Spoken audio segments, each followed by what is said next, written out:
स्वागत है आपका जनतक भारत पर, जहां हर खबर रखती है मायने और हर आवाज बनती है हक की पहचान।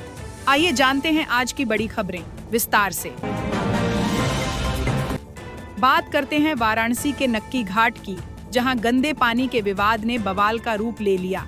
एक पुलिसकर्मी के बेटों ने पड़ोसियों पर राइफल तान दी, जिसके बाद उनके खिलाफ एफआईआर दर्ज हुई और लाइसेंसी हथियार जब्त करने की तैयारी है।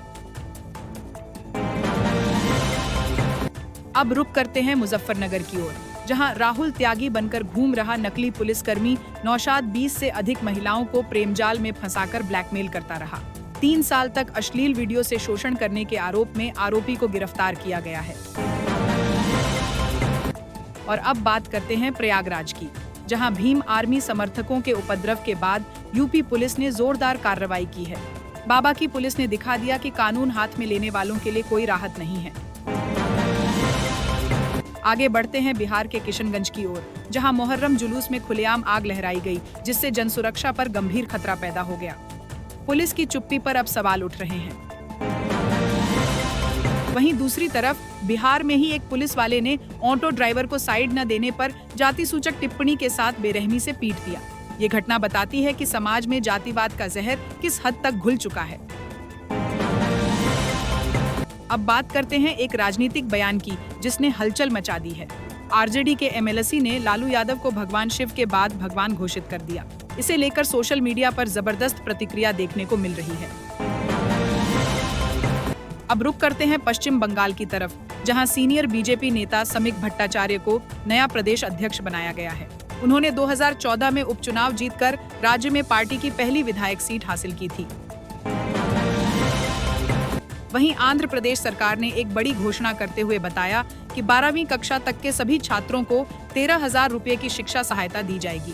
लेकिन इसी बीच कुछ लोग इस योजना का धर्म के नाम पर गलत फायदा उठाने की कोशिश करते भी दिखे। अब बढ़ते हैं दिल्ली की तरफ, जहां एक प्रदर्शनकारी ने बयान दिया कि जमीन अल्लाह की है, सरकार की नहीं। अवैध बस्तियों के खिलाफ कार्रवाई पर महिलाओं और बच्चों को ढाल बनाने की धमकी दी गई है। आगे बढ़ने से पहले लाइक करें, सब्सक्राइब करें और हर जानकारी तक सबसे पहले पहुंचें। अब राष्ट्रीय खबरों पर नजर डालें तो मोदी सरकार ने एक बार फिर पाकिस्तान के सभी सोशल मीडिया अकाउंट्स को ब्लॉक कर दिया है, जिसमें प्रधानमंत्री शहबाज शरीफ और क्रिकेटर्स तक शामिल हैं। साथ ही यूट्यूब पर बैन भी जारी है। बात करें सुरक्षा मामलों की, तो भारत अब अपने सभी सैन्य उपकरणों से चीन निर्मित पार्ट्स हटाने की समीक्षा कर रहा है। यह फैसला सुरक्षा के लिहाज से बेहद अहम माना जा रहा है। इसी कड़ी में बड़ी सैन्य कामयाबी के तहत आईएनएस उदयगिरि को भारतीय नौसेना में शामिल कर लिया गया है। इसमें ब्रह्मोस मिसाइल, बराक 8 शील्ड और अत्याधुनिक रडार लगे हैं। वहीं Bharat K6 hypersonic nuclear missile test करने की तैयारी में है, जिसकी रेंज 8,000 किमी बताई जा रही है। यह दुश्मनों के लिए एक भयावह चेतावनी मानी जा रही है। इसके साथ ही भारत ने आधिकारिक तौर पर 2036 ओलंपिक और पैरा ओलंपिक के लिए अहमदाबाद को मेजबानी के लिए प्रस्तावित किया है। और अब बात एक और बड़ी डिफेंस डील की। भारत की पारस डिफेंस कंपनी को फ्रांस की कंपनी CERBAIR से RS-22 करोड़ का एंटी ड्रोन सिस्टम का ऑर्डर मिला है। मेक इन इंडिया अब विदेशों में भी छा रहा है। अब नजर डालते हैं भारत अमेरिका रिश्तों पर, जहां अगल 48 घंटे में व्यापार समझौते पर हस्ताक्षर हो सकते हैं। वहीं ब्रिटेन के साथ सोशल सिक्योरिटी समझौता भी जल्द होने की संभावना है।